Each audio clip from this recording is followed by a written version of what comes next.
Hello everyone. Welcome to today's story. What happens when kindness binds two strangers together, only to be torn apart by a single letter left behind? Can a man, burdened by storms of business, find the courage to confess the love he has hidden for so long? And when his mother hears his choice, will she oppose him or bless his heart's decision? Every silence, every glance, every hesitation hides a deeper truth. Will Alex and Tuna finally find happiness, or will fate draw them in different directions once again? Stay with us until the very end to discover how this story unfolds, because sometimes love is tested not by grand gestures, but by the quiet weight of choices. Don't forget to subscribe to our channel and help us reach 10,000 followers. Your support is the light that keeps these stories alive. The afternoon light filtered softly through the wooden shutters, wrapping the room in a hushed glow. Tuna bent over quietly, adjusting the mosquito net and smoothing the blanket for the baby. Beside her, Tu Quinn leaned against the bed frame, her voice faint but tinged with gratitude. She insisted she was feeling better, though her legs still carried the shadow of pain. Tuna, with patient care, pressed her not to work, offering food and medicine already prepared in the kitchen. Their exchange was simple, but every word carried a weight of kindness, like ripples across still water. Tuna spoke of her plan to visit a neighbor who had just moved to the village. She promised to bring the baby with her, despite Tu Quinn's gentle offer to watch over the child. Before leaving, she lingered, her eyes resting on her friend with quiet concern, reminding her to stay safe and rest. There was trust in her words, and an unspoken bond in their silences. When the door closed and footsteps faded, the house grew still. Tu Quinn looked around the modest room, her gaze falling on the sleeping baby. A storm of thoughts moved within her: gratitude, longing, and the ache of being a burden. Slowly, with trembling hands, she took a piece of paper and began to write. The letter was brief, tender, filled with thanks. She revealed she had found work, a chance she could not risk losing. She promised, if fate allowed, she would return. Laying the letter on the table, she looked once more at the child, her eyes moist but steady. Then, quietly, she left. The room remained the same, but an absence lingered, deeper than silence itself. The city was restless, its rhythm pulsing like the sea. Behind a desk cluttered with papers and half-drunk tea, Alex leaned forward, his voice low but firm as he spoke into the phone. Numbers, shipments, deadlines, they pressed on him like a tightening storm. The goods he had sent across the waters were trapped in uncertainty, and every passing hour threatened heavier losses. His brow was drawn, his eyes sharp, yet beneath them lay exhaustion that no calculation could erase. On the other end of the line, Huai's tone was measured, skeptical at first. She weighed every word, every request. The negotiation unfolded like a dance on a wire, fraught, deliberate. Alex pressed gently but persistently, invoking the years of partnership they had shared. He did not plead. He reasoned, threading trust and respect into his argument. At last, Huai's voice softened. She would help. The goods would be re-imported, the losses mitigated. Relief poured into Alex's chest like a tide breaking after long resistance. Yet, when the call ended, silence returned. The office was still the same. the faint hum of a ceiling fan, the dimming light beyond the window. But Alex sat unmoving, staring past the walls. Beyond the numbers and the deals, another thought had rooted itself deep inside him. Tuna. Her name was a quiet echo in his mind, gentler than business, stronger than storms. He glanced at the drawer where the velvet box lay hidden, small but heavy with hope. For the first time that day, his lips curved into the ghost of a smile. The crisis was over, and now, perhaps, it was time to face the greater uncertainty of the heart. The evening air was thick with the scent of rain-soaked streets when Alex stepped into the arrivals hall. The crowd surged and shifted, but his eyes quickly found a familiar figure. John, his old friend. Their embrace was firm, laughter breaking through the years that had stretched between them.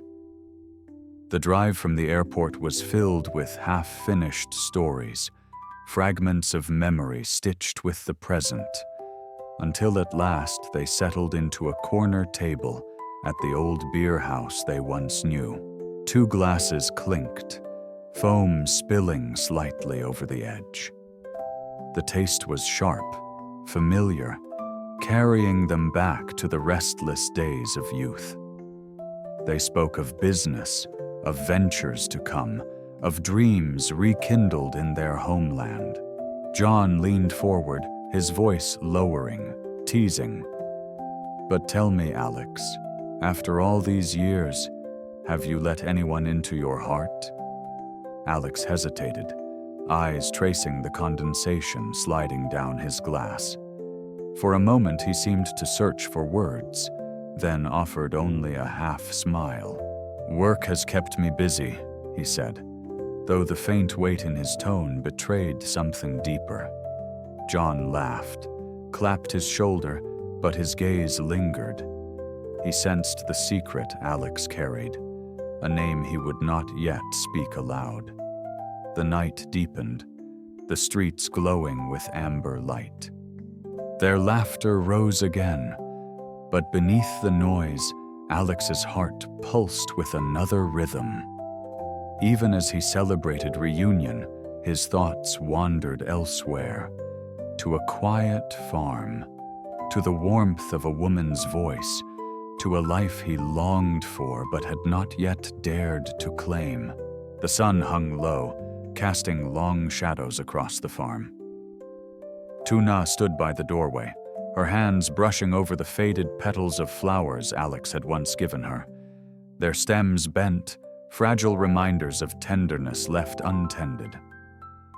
A sigh escaped her, not loud, but heavy with an ache she could not name. The baby stirred lightly in her arms, and she rocked gently, her eyes drifting far beyond the horizon. She thought of Tu Quinn, the hurried letter, the quiet departure.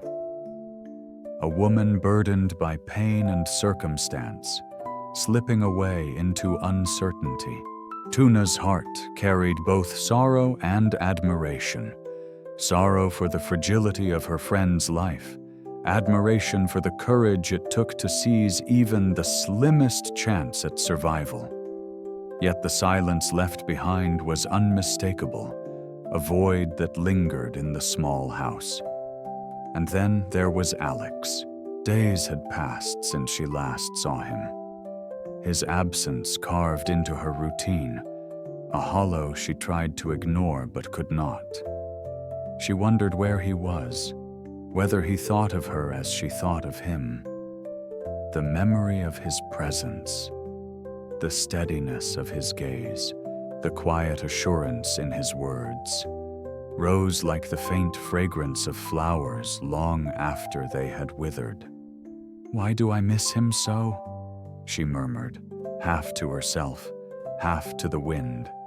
She told herself not to think of him, not to hope for things beyond her reach. Yet in the stillness of the farm, with the fading light painting the walls in gold, Her longing bloomed quietly, unstoppable as wild grass breaking through stone.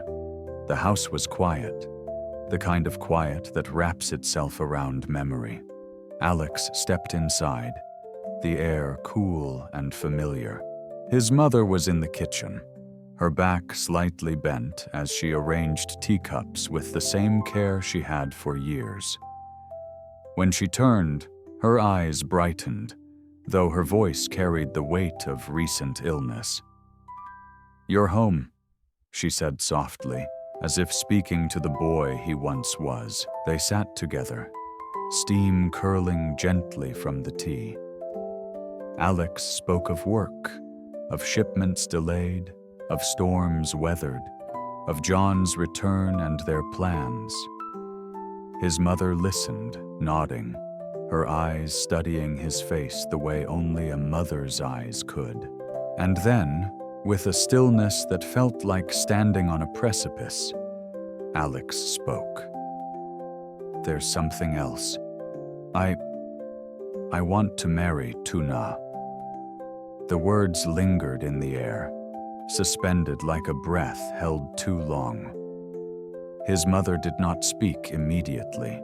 Her gaze drifted past him, as if reaching into the quiet spaces between years. "Tuna," she repeated, tasting the name. "The woman at the farm?" He nodded, voice low. "She's kind, strong. She's raising a child.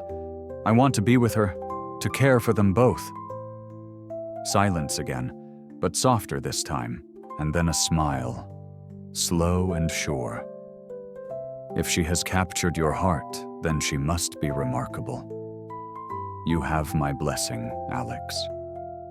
Relief washed over him, warm as sunlight after rain. In that moment, the path ahead no longer felt uncertain. It felt like home. Night settled over the city, folding its streets into silence. Alex sat alone at his desk, the lamplight dim, his hands turning a small velvet box over and over. When he opened it, the ring gleamed faintly, a circle of promise reflecting in his tired eyes. It was not merely gold and stone. It was a vessel for everything he wished to say, but could not find words for. He leaned back, closing his eyes, and let the image play before him.